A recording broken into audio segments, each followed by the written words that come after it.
मैं आशा सिंह अपने YouTube channel पर आप लोगों का स्वागत करती हूँ।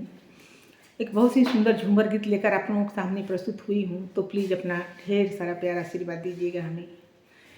कवन कैली कसुरवार उठे लबाल माँ, कवन कैली कसुरवार उठे लबाल माँ, कवन कैली कसुरवार उठे लबाल माँ। सासु गैली जगावना उठे लबाल माँ, सासु गैली जगावना उठे लबाल माँ। भोर में लेके कलमिया लिखे लबाल माँ, भोर में लेके कलमिया लिखे लबाल माँ। कवन कैली कसुरवार उठे लबाल माँ, कवन कैली कसुरवार उठे लबाल माँ।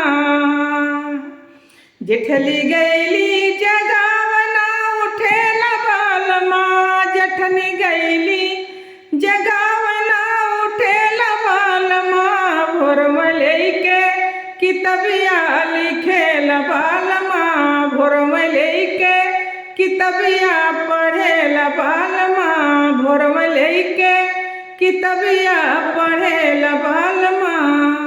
कवन कैली कसुरवार उठे लबाल माँ, कवन कैली कसुरवार उठे लबाल माँ।